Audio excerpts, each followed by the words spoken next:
Organization of the thesis.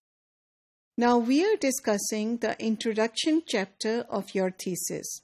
Within the introduction chapter, you can have a section that talks about organization of the thesis.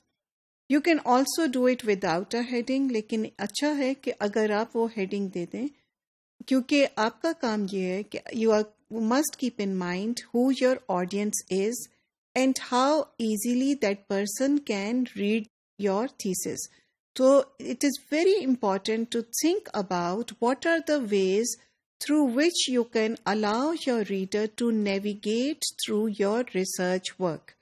तो जितना आप पढ़ने वाले का काम आसान बनाएंगे, उतना ही उसके लिए पढ़ना भी आसान होगा और आपके काम को समझना भी आसान होगा, which of course you want to do. So, introduction to the organization of your thesis का आप एक वो भी बना सकते हैं, एक छोटा सा heading बना सकते हैं, section बना सकते हैं. Usually it is given at the end of the chapter, towards the end of the chapter, and its purpose is to signpost, to allow the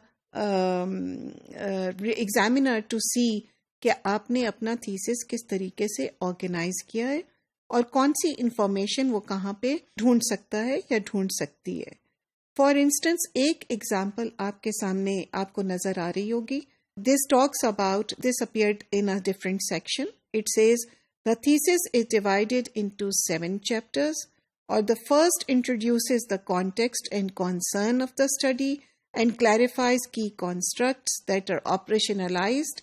the second briefly reviews relevant literature, indicates the gap and outlines the conceptual framework के बारे में बताता है. और जो third chapter है वो आपके रिसर्च क्वेश्चंस दे रहा है, आपको रिसर्च डिज़ाइन के बारे में बात कर रहा है और मेथोडोलॉजिकल इश्यूज की बात कर रहा है. फोर्थ और फिफ्थ चैप्टर्स में द रिसर्चर सेज कि ही और she is presenting the results of the study और उसकी डिस्कशन कर रहा है की थीम्स में. और सेवंथ चैप्टर में is a conclusion which is sort of indicating कि जो स्टडी थी उसकी क्या लिमिटेशंस थी, स्टडी की क्या सिग्निफिकेंस थी और इस स्टडी से क्या हमें पता चलता है. So what were the implications for the research और फ्यूचर में what directions does it give और to future researchers.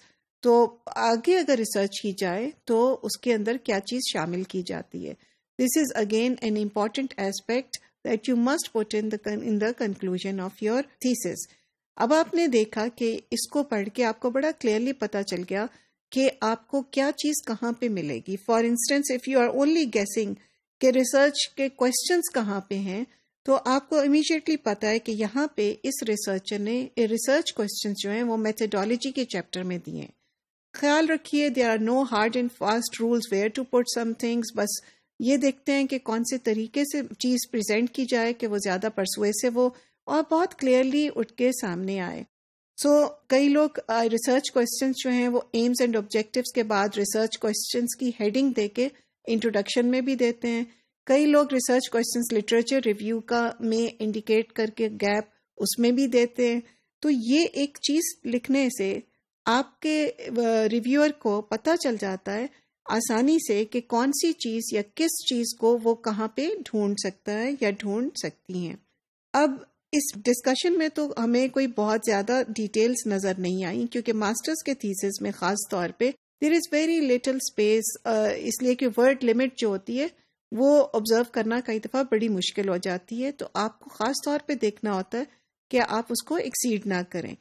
However, if you have the words that you can use, it is a choice that again stylistic choice है आपकी कि if you want to add more details, तो इसमें कोई बुराई नहीं है कि अगर आप डिटेल्स मेंशन करना चाहो. तो ये एक और सैम्पल आपके पास है जिसमें चैप्टर 3 की बात कर रहा है और वो कह रहे हैं जी मेथोडोलॉजिकल अप्रोच जो थी वो स्टडी की वो इस तरह प्रेजेंट की गई, ये मेथड का डिज़ाइन था. It goes on to discussing what was actually in the chapter. But this again depends on what words you have to your disposal to write the structure of the thesis.